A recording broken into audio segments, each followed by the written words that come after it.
If it's fear that's keeping you back, you have to go into the fear. What are you afraid of? Know that you will always be protected.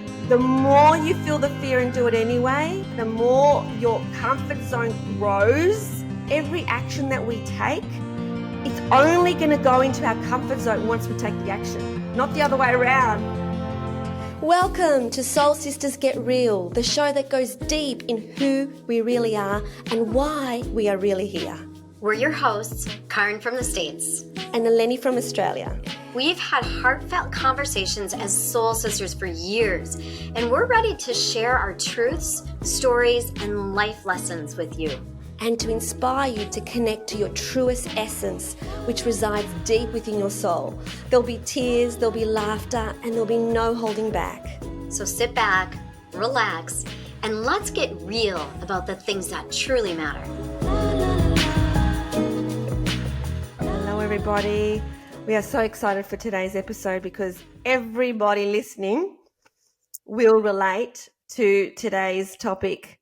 It's all about fear, how fear holds us back, and what we can do to overcome fear so that we can step into the highest possible expression of who we really are.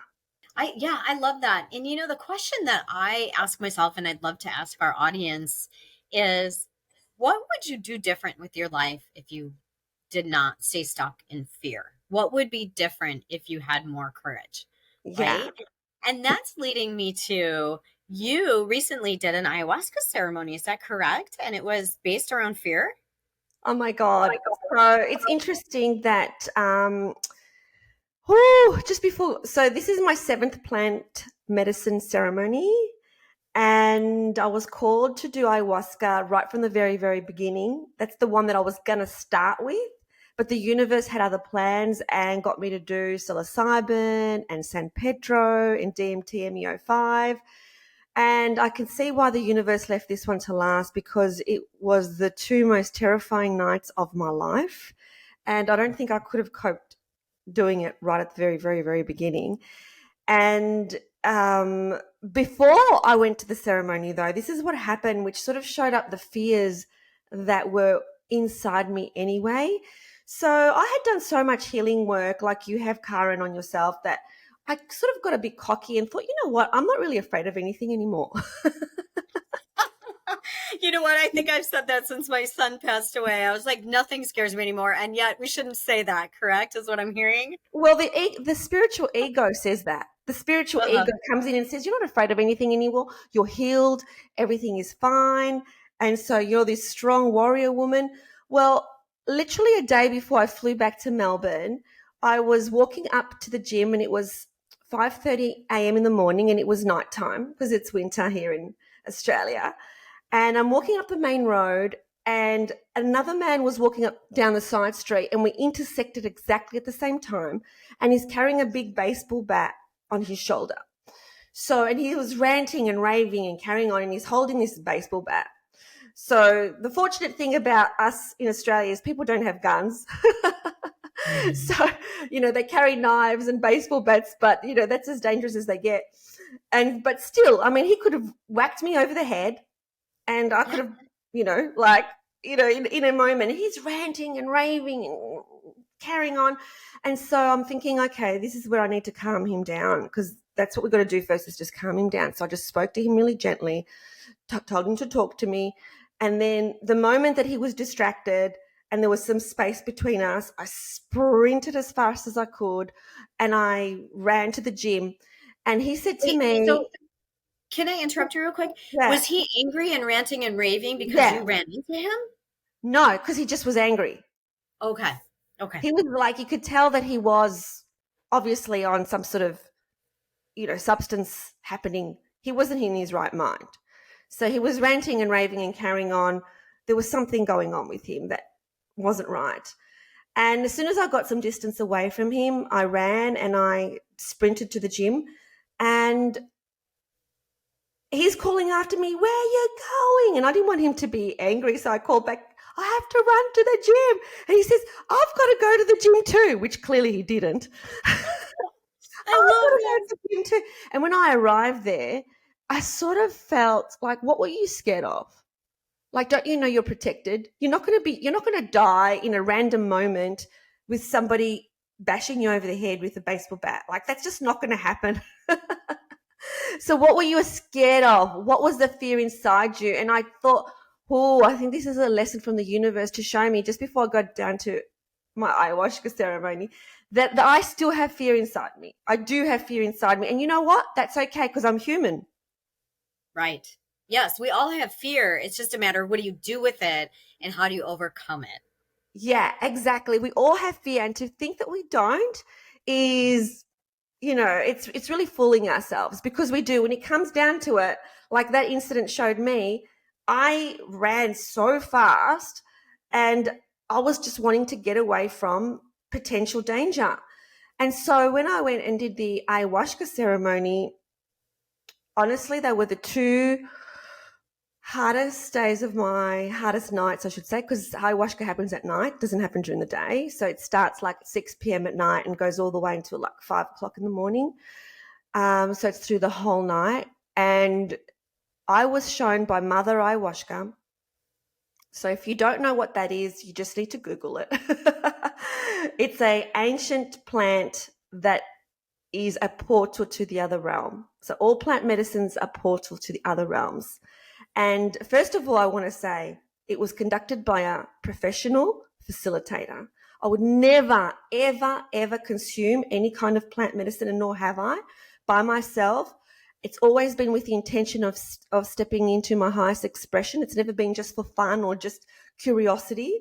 And it's always been facilitated by a shaman or a facilitator. It's never, ever been done without being completely protected, because this is a very powerful plant and you're inviting in a lot of different spirits if you don't know what you're doing. But what I was shown, Caryn, was that all my fears, like every single one of them, and we had to go into the fear. Like, you can't just see it and go, oh, there's that fear, I won't do that anymore. You have to go into the fear. You've got to deep dive into the fear, which is a really good analogy about, like our life in terms of the fears that we have. When I used to mentor hypnotherapists and counselors and coaches and so on, and everyone's holding fear about stepping up, speaking out, doing something publicly, you're never going to wait for that moment when the fear dissipates before you step up. Yeah. The only time the fear dissipates is when you do step up. Absolutely. When you push through it, right? So you feel it and you get to push through it in order for it to dissipate. Question I have for you is, was this ceremony based around fear, or was it just where you went personally and then dug into it? Was it guided Yeah, oh yeah, like into this fear like realm, yeah, so that you yeah. could, so everyone in that ceremony was working through this No, everyone works through their own thing. So That's what I thought. yeah, so basically you don't control anything. So you put your intention forward in terms of what it is that you want. What do you want? And Mother Ayahuasca, which is the spirit of the plant, she would take you there. How she decides to take you there. So I didn't intend to look at any fears. That was not my intention. My intention was to step into my highest expression, which is what I wanted to do. Like, how do I serve my mission most powerfully in this world? And what was shown to me was, well, you need to transcend these fears first. This is what you need to do. So it's not up to us where we go. Like, it's completely out of our hand. Anybody who does plant medicine will understand that you do not control anything. And if you try and control anything, that's when it becomes harder. You have to surrender to it. You have to just really trust and surrender into the journey. And every single person has their own journey. So everybody in the room has their own journey. That is not anything to do with my journey. It's where they're at and what they need. And so it just got me thinking in terms of everything that I have ever done in my life was all about facing fear. Really? So when you mean big things in your life, it was about facing the fear and being through it. When you think about being on the other side of something, when I go right back to leaving my first marriage, I was paralyzed in fear about, I'm going to do something really awful to my son, who was 4 years old at the time. Like, he's going to grow up without, his nuclear family. He's going to grow up, without seeing his mother or father 100% of the time. Like, what psychological damage am I going to do to him? Right. And there's so much fear in that. Like, as a parent, we want to protect our children, number one. And so we think we're not going to be okay financially. We think that our children are not going to be okay. We even might think, like when I left my second husband, that, what about him? How is he going to cope? And it's all about what's he going to do and how is he going to get through? And so it's like there's so much fear about what will happen when we make the changes that our soul is asking us to do. Yes, exactly. And that brings me to fear of the unknown, first of all. And just like you said, in a lot of many people stay in a marriage because the fear holds them back, the fear of the unknown, the fear of what's on the other side. And am I strong enough? And what will it do to the children? And that's just one big example of something that people stay stuck in their lives because of fear. Absolutely. And we're not saying, we just want to make clear that we're not saying, don't do everything you can to be with your husband. I mean, with my first husband, I was with him for 10 years. With my second one for 22 years. They were both beautiful, long, fulfilling, loving relationships. We're not saying, don't do whatever you can to stay in the marriage. But when there's a real soul calling that for whatever reason your time together is finished and you just know it's finished, if it's fear that's keeping you back, you have to go into the fear. What are you afraid of? Know that you will always be protected, that everything will turn out for your partner's highest good as well, because they deserve to be loved at the highest level. If you can't love them the way they deserve to be loved, somebody else will step in to love them that way. That's, when we think about, well, we can't leave that person because then how are they going to cope? How are they going to survive without me? When really their next part of their journey has to be without you too. Yes. And that is something that I got to recognize too, is it's not my journey. And sometimes it is about just knowing that it's their journey and we aren't in control of it anyway. Just like any other fear, right? We're not in control of everything and we can't control everything. We can just step through what's holding us back, that fear of. So I'm curious, what were your big fears that you came up with that you realized that you get to step through, that you get to find the other side of? It really showed me the fear of death. And Wow. it showed me that there is no such thing. And even though I know that theoretically, and I've seen that in other plant medicine experiences, it was really showing the other realm as being eternal, as we are, we're moving along from lifetime to lifetime, but there is no death. There is only this journey. And so we've just got to do what we can in this journey. And that there is nothing to be afraid of, that it's just a part of the journey. And it also showed me a previous lifetime. And the previous lifetime, I always had it in my mind that I've had this as a previous lifetime, because since I was a little girl, I was always obsessed about reading about the Holocaust. And it actually showed me in a concentration camp with my head completely shaven. And one of the things, and I don't quite have the courage to do this yet, one of the things that came out of the ceremony for me was to transcend that biggest fear is for me to shave my head, because now it will be a choice and now it will be empowering as opposed to something that happened to me. And also I associate my hair with very much the ego self and the identity. And you can't see it now because it's up, but it's actually the longest it's ever been since I was young. Like, it's down to my waist. And I kind of like my hair, but I also know that it's attached to my identity. But what I also know from other plant medicine experiences is that everything that you get from plant medicine, it's not about the next day, go do it. because you're not aligned. You have to be aligned and you have to be ready. And it's okay to do everything in stages. And so I feel there's going to come a time and a place when I'm going to do that, which is really like, let's just smash this ego by getting rid of the hair. Yeah, I love it. So that is one of the things that was shown to you as fear. What could you say one other really big takeaway from that experience was that you came out of it with? Another big takeaway is that, I know that my purpose here, we're doing these podcasts, but I've stopped doing lives for a long time now since I've come onto this new path.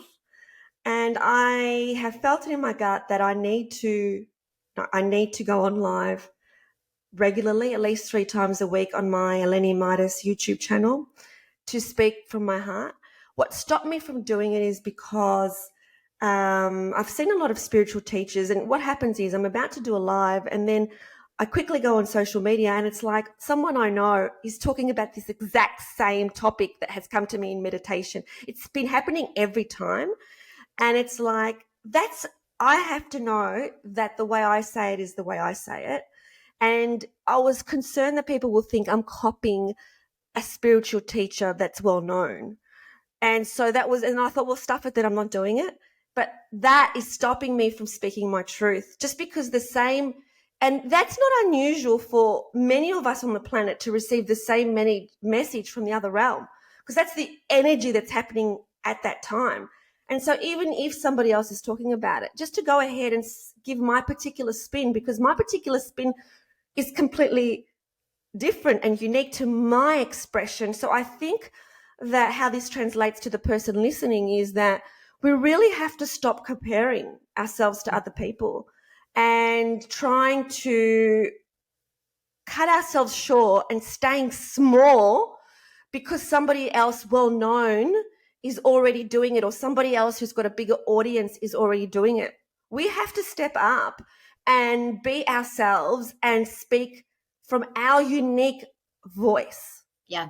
And what I love about that, the two things are, there are many people that will understand and resonate with the way you speak or how you say it that didn't even hear nor have any contact with that other person. So you have your own unique way of reaching people. So that is so important. And you're right. And it's all about comparing, right? I don't speak the same. I can't say it the same. I'm not as good as, always that compare. And the other thing that you said I think is beautiful is, for some people doing lives on YouTube could feel like, oh, that's no big deal. I could do that. And for other people, it feels really scary. And some people may think not a big deal. But for you, as part of your growth, it's a big deal. And then you get to step back and realize, like, it doesn't seem like it's a big deal, but it has been holding me back from what I know my purpose is. And it's the fear of being judged. It's the fear of what will people think. Exactly. And the funny thing about it is that I've been doing 14 years of being a leader in the hypnosis field. And I have done like 1,000, because I've got them in a membership site, 1,000 videos on YouTube.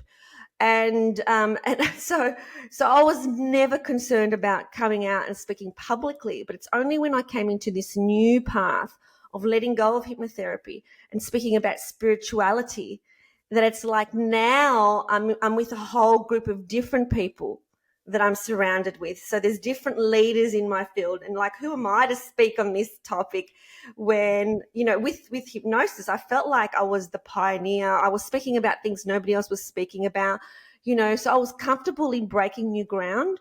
But with this one, it almost feels like, well, the ground's already been broken. Like, there are people already talking about these exact topics, but I've got to just remember what I've taught my students, which is exactly what you said and what I said, which is that we have to, like, there's not enough voices in the world. Like, there's not enough way showers in the world. There's not enough light workers in the world. We're all here for the awakening, the great awakening, and to say it in our unique way. So we need to step up, speak up. And the other thing is, you said about judgment, Caryn, is that we will be judged. So there will be somebody who will come and say, look at her, she's just saying what, Feel Good's saying or what Laurie Ladd is saying. And that will happen. And we've got to let that be okay. Like, we will be shot down. Yeah, and it's that knowing that everyone sees things differently through their own lenses, based on their own experience and what happened in their life. And yes, we will be judged. And I remember you told me, this is so crazy. It was years ago, and I will never forget it because it came from my friend Eleni, who years ago you told me that the more you get out there and the more that people know about you, the more judgment and criticism you're going to come across. And I will never forget it because that felt really scary to me. And I was like, I don't know. Even writing this book, knowing that it gets to be a bestseller. And I as I'm writing, I'm so excited about it and I know it. And I have this fear that creeps up inside of me of what are people going to think of me? And when I'm really out there being vulnerable and sharing my story, oh, shoot, that's thousands of people that can judge me. Yeah. So, what gets you through, Caryn, when you are writing the book and you're thinking, like, I can be so judged by what I'm writing here? What gets you through to keep doing it? When I tap into, and I learned how to do this years ago, tapping into my gut and tapping into my heart and asking myself the question, why am I doing this? And then when my gut and my heart, and I've learned how to listen to those pieces of me, when they say go, then I get to say, and I learned this in my leadership, is, oh, what the F, go for it anyway. And I say that to myself often. So I feel the fear. I check my heart and my gut. I say to myself, is this my soul's purpose? Like, is this what I get to do? Is what my heart and my gut are saying? And then I shift into the, oh, what the F, go for it anyway. I love it. And of course, for any listeners listening, if you don't know that book, Feel the Fear and Do It Anyway by Susan Jeffers, you need to go get it. Like, that's like Fear 101, like that was one of the very, very first things that helped me to actually do a very scary act, which was back at the very, very beginning when I needed to leave my first husband. And I wrote a letter to my parents because one of the fears was, what would they think? And they would judge me and they won't be able to cope with this separation in the family because I'd be the first divorcee and it would bring great shame to this Greek Cypriot family. And so I read the book, Feel the Fear and Do It Anyway. And then when I finished the very last page, I went, before I could back out, I wrote a letter and I went and posted it in, because they were in Cyprus at the time. I went and put it in the letterbox. This was before FaceTime. I went and put it in the letterbox so it could just go. So I've said what I had to say. I was about that I'm going to leave my husband. I've made the decision and I just had to do it. And that was from that book, Feel the Fear and Do It Anyway. And I've got to say that the more you feel the fear and do it anyway, the more you do feel the fear and do it anyway, the more your comfort zone grows. And the thing is that every action that we take, it's only going to go into our comfort zone once we take the action, not the other way around. Right. And you're right, because when you start realizing that when you have the fear and, oh, what the F, going for it anyway, and what it feels like on the other side and the victory of moving through the fear, you realize that you didn't die from it.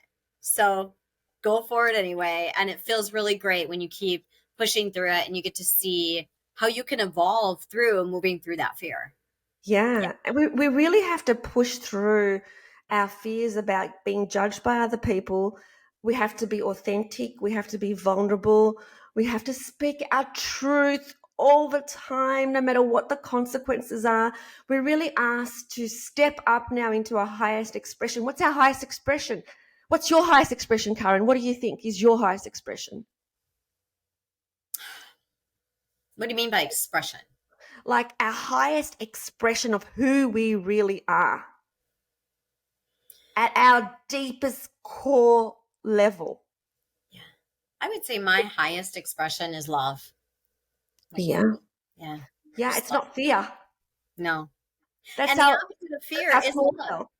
Yeah, and we all know the opposite of fear is love. There's love and there's fear.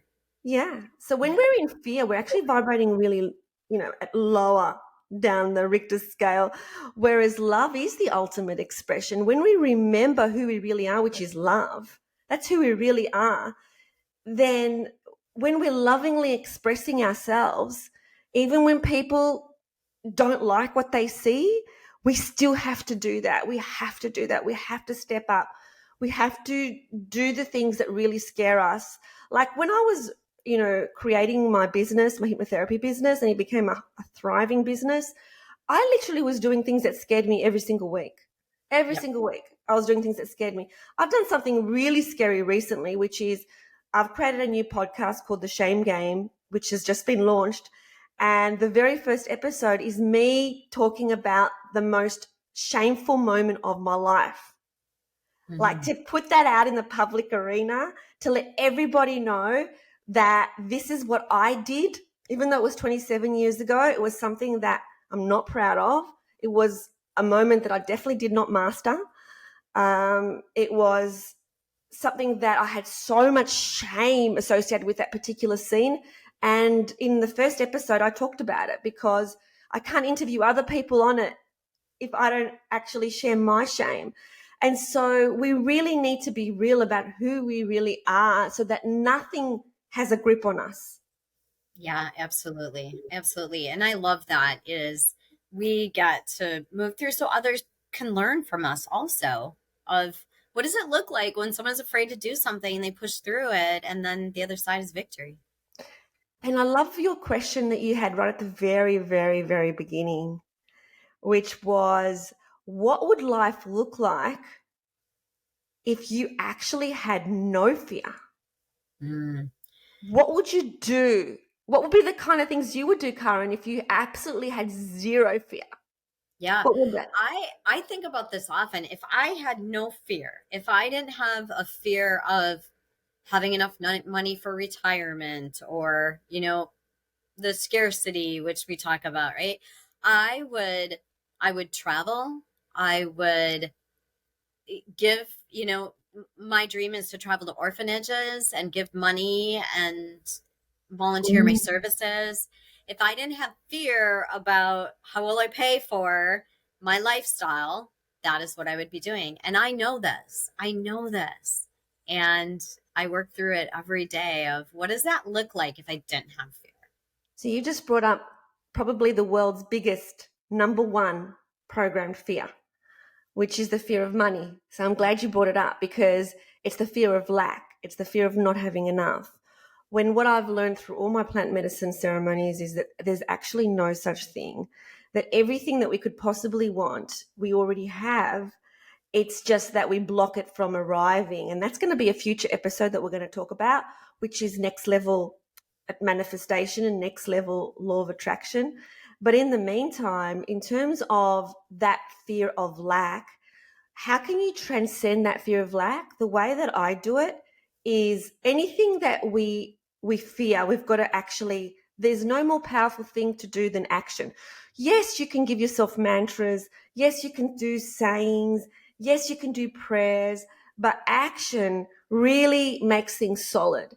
So when I fear that I don't have enough money, because as an example, where I am in this part of my life, these activities that we're doing are not income producing activities. They're actually expense activities, right? Yep. So, yeah. Very And so when I had that fear, oh my God, but there's nothing actually coming in at the moment. What do? I give. I give. I'll take somebody out for lunch or for dinner or give even more to, the homeless people I see on the streets or whatever, because that is giving a very strong, powerful message that I have enough. I'm Yep. abundant.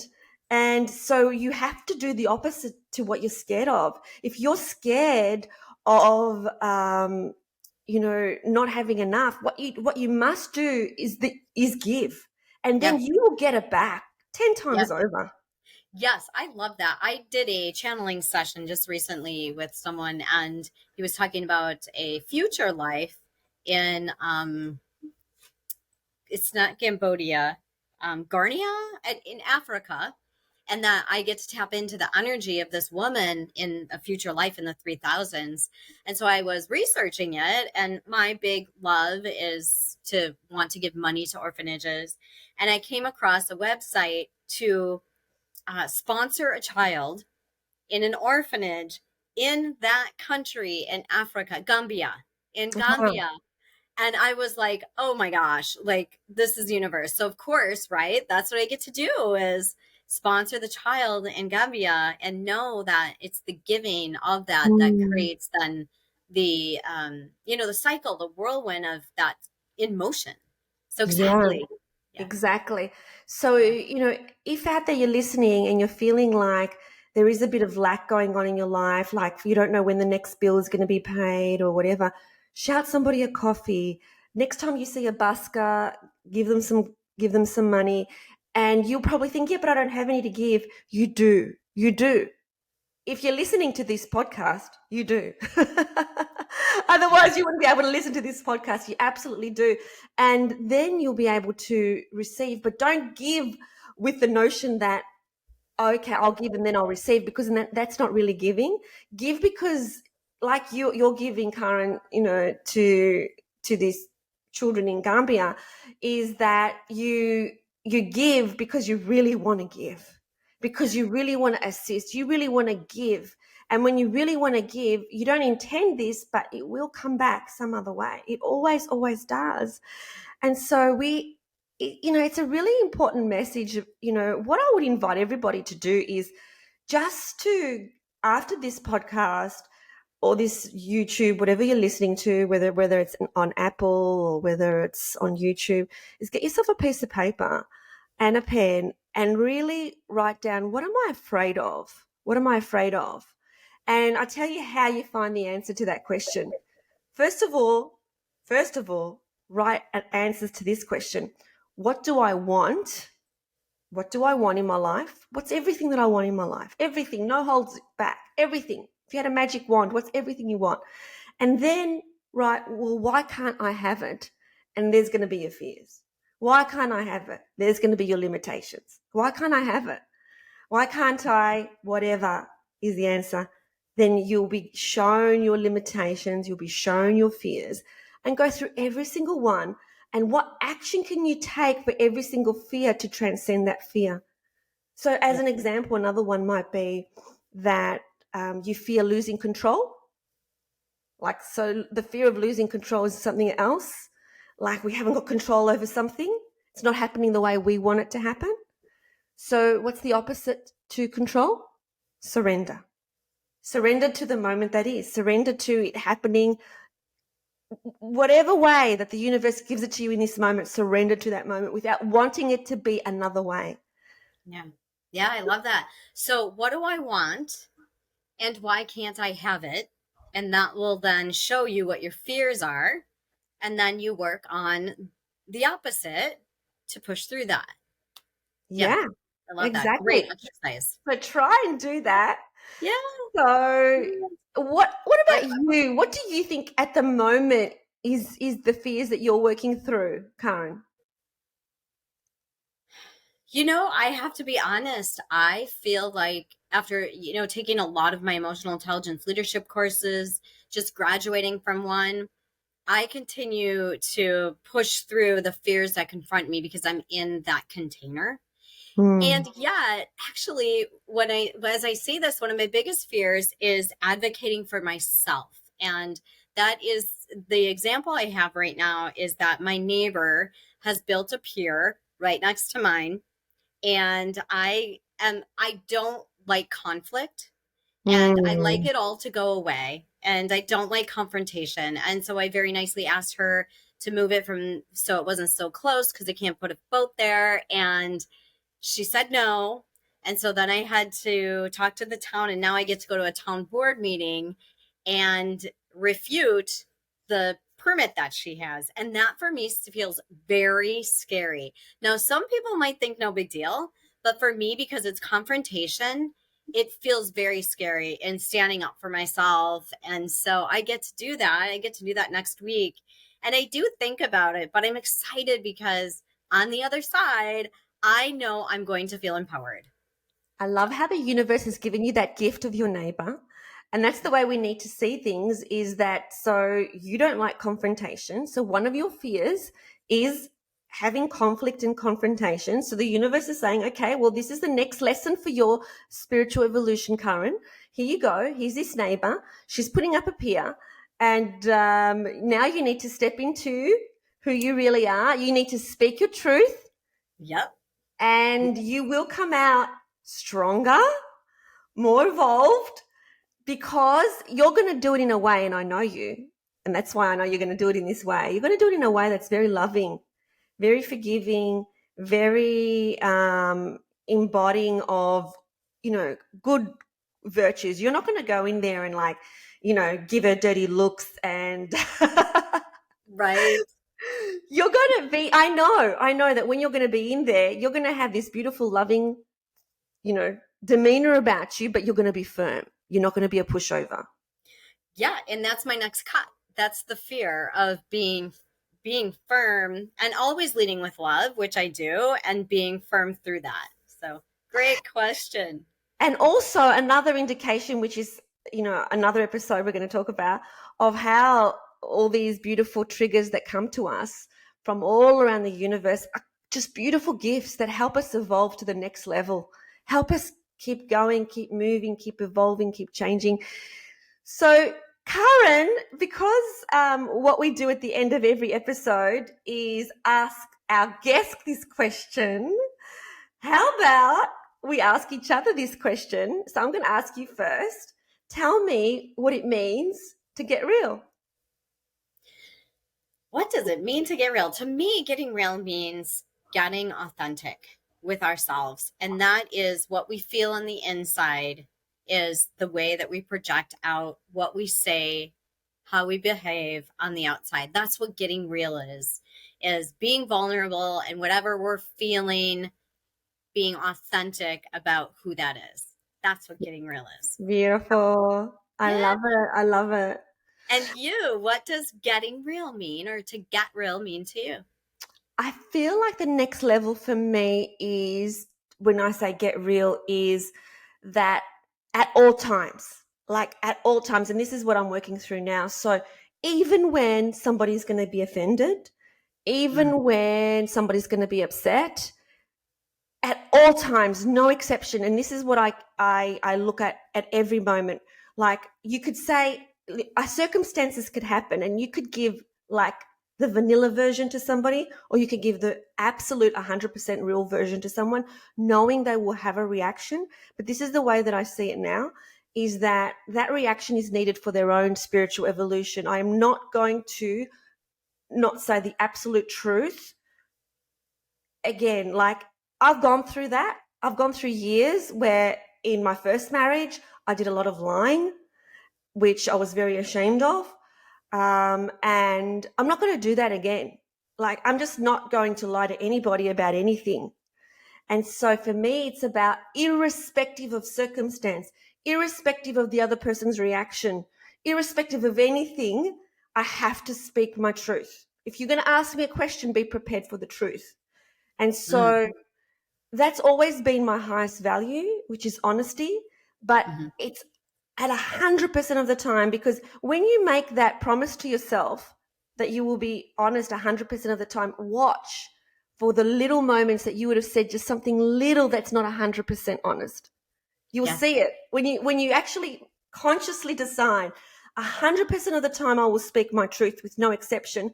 There will come situations when you might have just, said something that would make something sound a little bit better to the ears of someone else. Well, no, not anymore.